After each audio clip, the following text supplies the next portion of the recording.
And good evening. This is the Elliott Wave update for the NASDAQ 100 for Thursday, August 11th, 2022. Again, another very interesting day. We did get our PPI report. We did get the unemployment or the jobless claims. And the market decided to turn tail and run, but not with the same intensity as it did yesterday.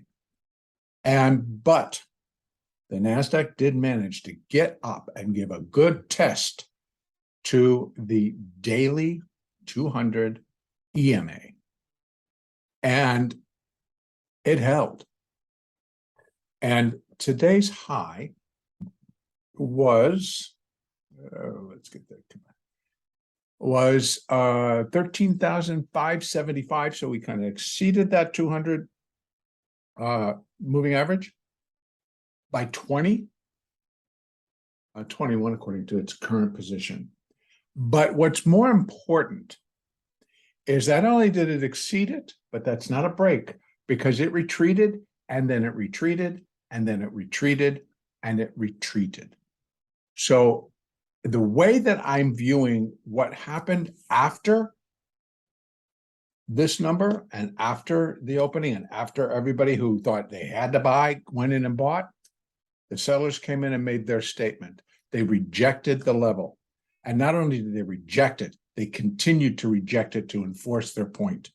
Now, that's how I'm taking it.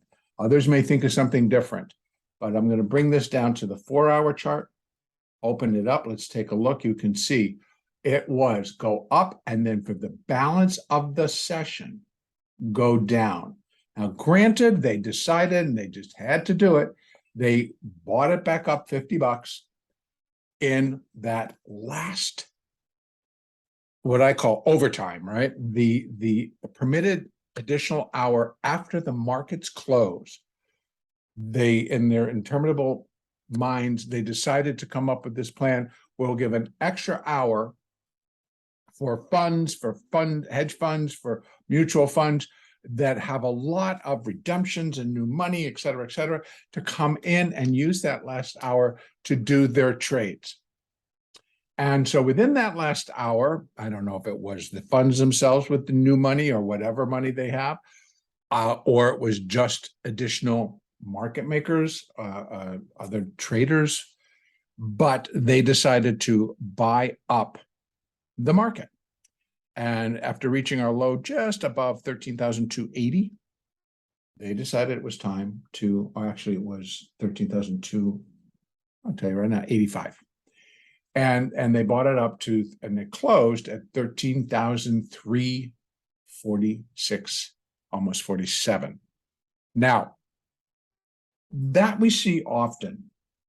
It's people covering shorts, it's people bringing in the money, it's people adjusting positions, it's people realizing after they've taken all of their trades and put them into a computer that they were too short and they didn't want to be short coming into tomorrow, et cetera. So all of that may have zero meaning or a ton of meaning. Now, what I would like to do, let's go down to that 1-hour chart and let's take a look. Again, I can straighten these out, but every time I move them, they move them back on another chart. So remember what I said, it's like what I look for when a market has reached a level and possibly completed the wave pattern.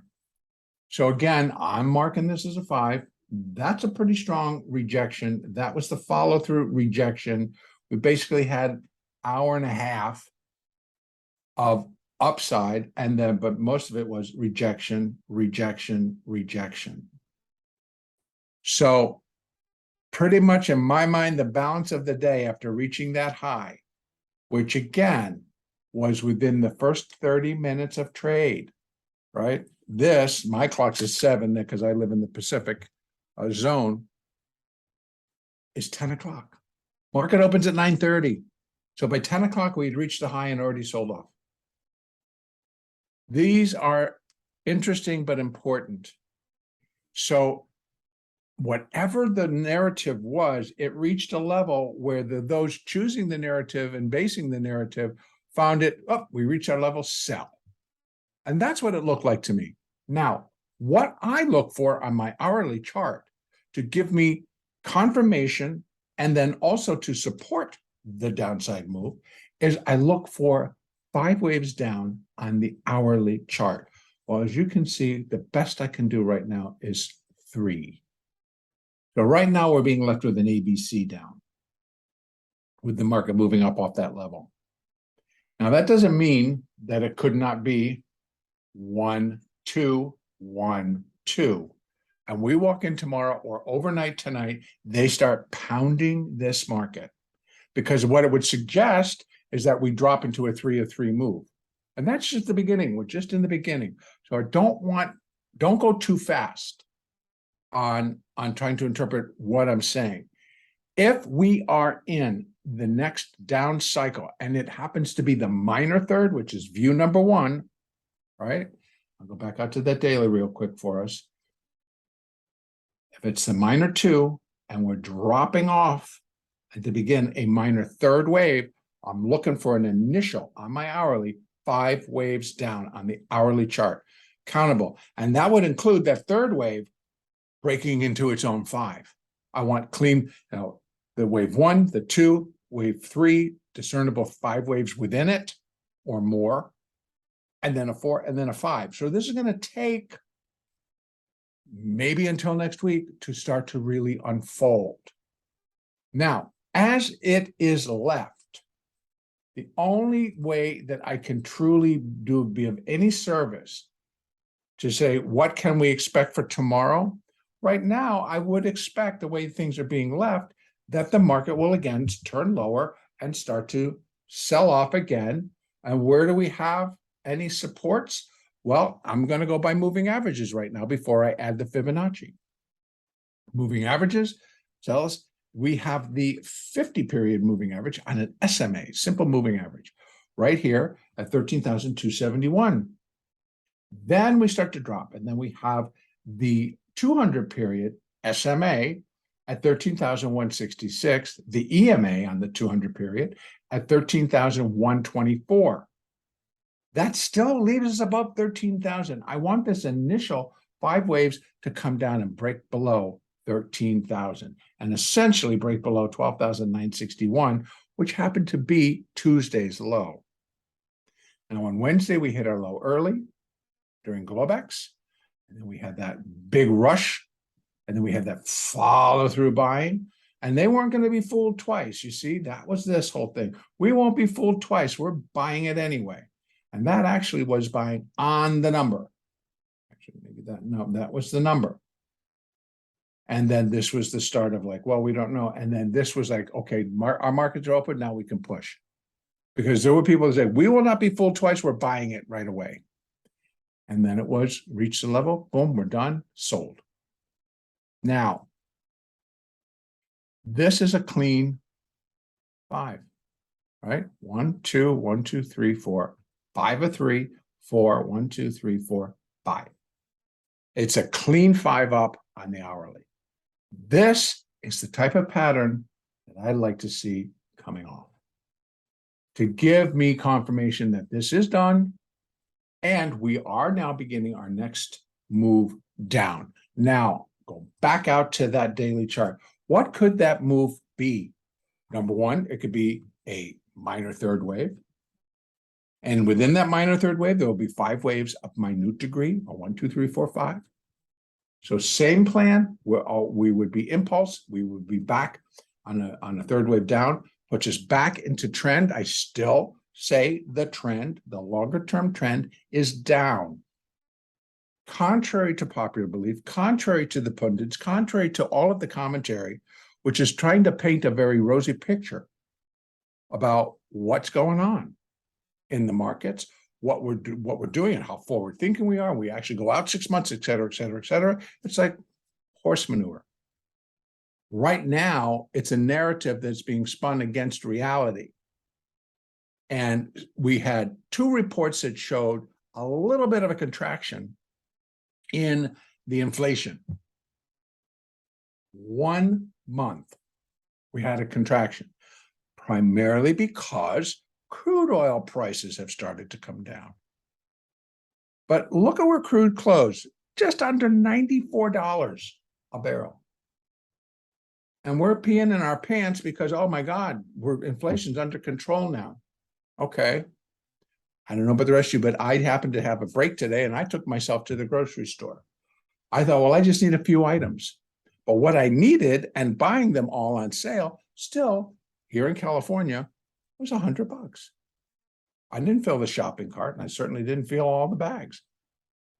Inflation is still real, and it is real on the producer level. And how do I know? Because I went and bought food. And some places, the gas prices are dropping quite nicely, quite rapidly. But I don't think that that lasts unless all these problems have been solved. And we're not getting that type of evidence yet. So it's trying to remain calm, but at the same time, we have to come in and we have to trade. We don't have to, we choose to. So we want to put on positions that are going to make us money. We want to be able to follow the market. Well, I'm telling you, don't be bullish, don't be bearish. I continue to preach that one. Do not take any directional bias with the market. It sets us up for disappointment because they got their other plans. So why do I then use Elliott wave? Because it wraps around parameters around what I can expect. And it wraps parameters around, if we are finished with this little rally, here's what I expect and look for from the market to give me confirmation that that's the case. Now, I'm going to drop back down. The other part that it could be, right, that I'm running still side by side, is that indeed 11,068 finished the intermediate C wave, and in turn, the primary degree A wave. So what does that then say? We're in a primary B wave countertrend rally. What shape will, or form or structure will that rally present? An A, B, C of an intermediate degree. So again, what could this level have completed? And again, I need confirmation from the market, is that it could have completed a minor wave C, that would be minor A, minor B, minor C, intermediate wave A, setting us up for an intermediate B wave decline, which will come in an ABC and not be expected to drop to a new low below 11,068. Here's where the big difference is. So it's going to take a while. We need to see these waves form. 5 waves down just gives me a little bit of stronger confirmation that this high completed either that or that. Then I need to see how it all develops out. And essentially, I could get a 5, a 3, and a 5, and still be running these two side by side. What I would need to see for one to take over the other is for it to break below 11,068. Now, people say, well, what about an irregular B wave inside the B wave? Possible, but if it's going to be turned into an irregular B wave, I think it'll be on a primary level, and that would suggest that we go up and we'll break to new highs. I'm not even going there right now. I'm not even going there, but it does sit out there. It'll be dealt with if and when we have clarity on which of these two counts is actually playing out. Now, again, basing that, and I'm looking at all of the hotspots around our globe, with the economies, not just our economy, but the global economies, what's going on continually in the Ukraine, what the saber rattling over in the South China Sea between China and Taiwan and now the United States. What effect is that having? Then plus just inflation. Inflation, not just in our country, it's inflation that's kind of spreading around the globe. How that's going to have an effect.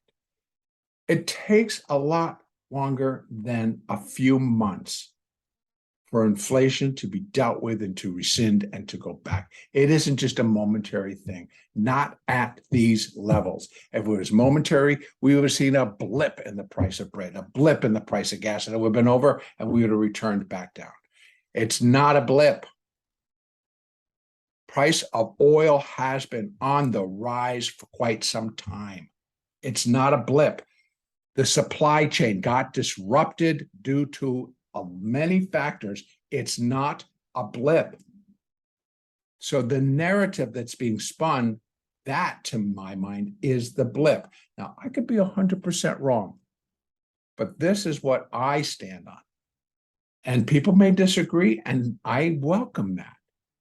But I'm not seeing the evidence other than pundits saying so.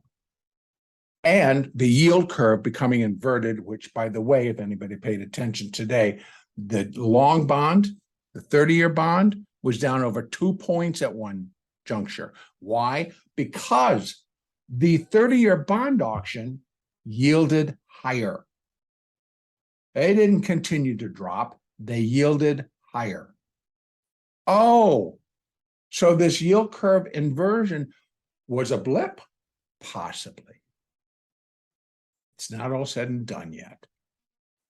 But when you start to see the cracks in the narrative that's being spun, pay attention. Make your choices wisely. So for tomorrow, I'm seeing the potential that they look. I'll tell you what. Here, let's just take a peek. Oops, that's the daily. I don't want the daily. Go back down to the 4.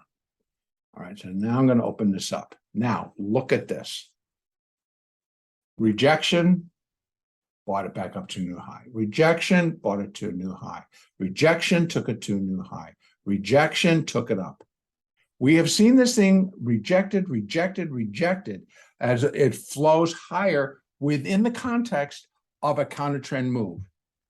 So eventually we're going to get, if that's the end, this rejection should just go right on through. You can, but we're not at that point yet. We came down on the 4-hour chart and tested the old 20 moving average. Held, recovered. I'm going to go out to the daily chart. We went up, we tested the daily 50. We went up, we came back through it. We did not hold, we did not close above it. So it does not put out a positive signal on a daily chart. In fact, the slide off of it lets us know that this holds firm. We saw a little bit of the lessening of the steepness of the rise of our other moving averages today. Could that suggest that we're turning? Yes, it could. But I intend to leave open the potential that they'll walk in tomorrow and go like that, the heck with it, guys, and just take it and take it and take it. Again, this was Globex, Monday to Tuesday. This was Globex holding it. This was us and Globex. Now we don't have anything left that we can go, see, everything's wonderful again. That's now we're done for right now. And now we got to go back to, so now we just have to deal with reality. Now, we could flounder around, we could sit here, whatever. I don't think that's going to be the case. And here's why. Tomorrow is, guess what? Yet another expiration. And a lot of it was built in to what this rally and this rally early did. It pushed a lot of these stocks up and over strike prices. I stand by and tell you again that when the markets move with speed and through strike prices, it forces, you don't have a choice, it forces adjustments of positions that are going to expire the end of that day tomorrow. The end of our trading session, bell rings, expiration is now done. That's the price. And you get the choice to go like, well, now we got to make a decision. Do we exercise those or do they get auto exercised? So adjustments will be made. So I expect there will be movement. And if the sellers all swarm in, boy, it's going to upset the apple cart for a lot of people who are looking at particular levels for these options to expire. Apple got above 170 today. That was just really go, because what do they got in their mind? Apple's the best thing since sliced bread, and we're going to new all-time highs above 180. And I have to tell you, look at the chart, it's like, yeah, that's possible. until it does a turn, but they're not letting it come off very far. All right. Then we have Amazon, going to hold 140. Google wanted 120. Don't know if it'll happen. Meta was looking at 180. Don't know if it'll happen now, but they're not willing to let them go. So they tell you, it's like they're still looking as if this thing goes up, then we'll let it expire. So we may have an update tomorrow, and they'll resume next week in terms of starting to unwind the whole rally. So I don't know. So tomorrow we have expiration. Right now, we are sitting between the 50 and the 20. So the hourly 50 got broken today. And we got a little bit of a down, bing, bing, and then they retook it. And it closed above it. And they knew that they had to get it closed above it. So if they wanted to keep an upside picture in place, do not let this thing drop below that 50 SMA. That'll really put the pressure on the sell side. Or will put the pressure on the buy side, excuse me, because it'll invite additional selling. It'll be another trigger, as will all the rest of these. But now we can start going down and we can start taking a look. Look at the 30. 50's up here. Now there's one that got caught, right? Comes down, breaks, comes down, breaks, broke the 20, boom. Comes over, breaks the 50, boom, breaks the other 50, boom, boom. And then this guy did it down. It's hooking ever so slightly. That's not strength. A hook is a hook. It's slightly hooking. The 8 looks like it wants to turn. The 50's stoic, so's the 20, so's the other 50, and so are the 200s. Flat. Look at this thing. It's like almost as somebody drew a horizontal line there. Flat. That will be support coming off. A break will really, I think, upset the apple cart and turn things much stronger. So maybe we'll have a quiet. Maybe they're going to try to get this thing back up to where they can get their numbers for these individual stocks that are getting ready to expire. One of the ones that really surprised me, take a look at this, NVIDIA. NVIDIA traded at 182 today. Now, 2 days ago, they warned and said, we're not going to be really producing results of that our net revenue was $8-point-something billion. We're now closer to $6 billion. And I'm going to tell you, that's the magic number, billion. So was it a little bit overboard on somebody's part on running whatever model they ran? So they came out and said that drove the stock down to 170. Actually, it was below 170. Then we had yesterday's wonderful little consumer price index, and this stock, instead of being down $11, which it was on Tuesday, on Wednesday, it was up $11. And today, they took it up another 3 or 4. Maybe it was 5, I don't remember. And it got caught. It got caught. But see what they did? They're already stepping in to buy it. Now, so let's be cautious. What I'm looking for is a continuation to the downside to finish and put in 5 waves down. Again, this is a 30-minute chart. So 1, 2, 1, 2. And it looks like they're going to try to open this thing down ever so slightly. Right, lighting up around 345, close to 46.75. So, it's not going to be much. There we go. It's down.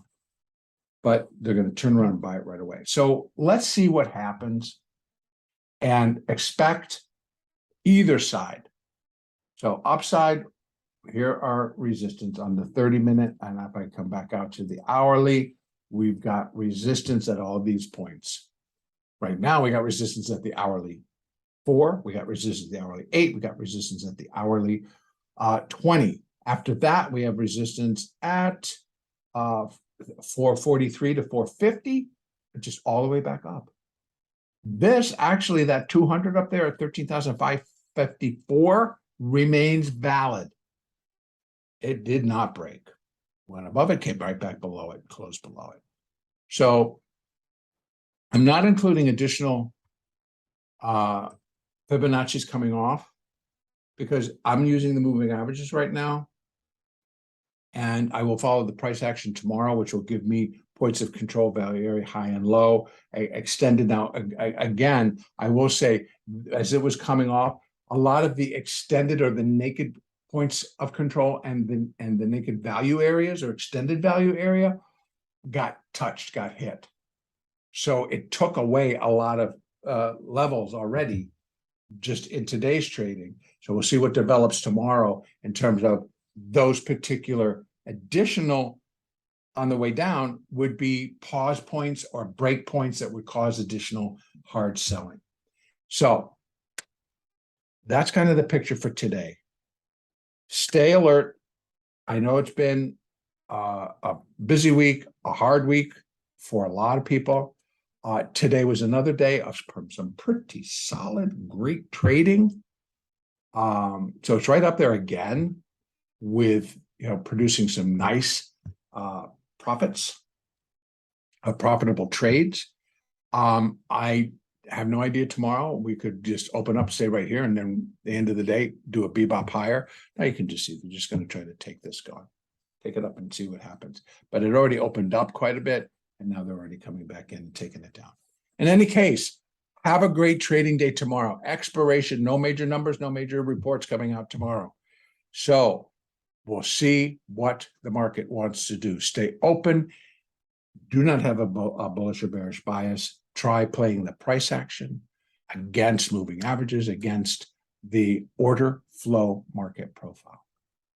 Have a great trading day tomorrow, and our next update will be on August the 14th on Sunday.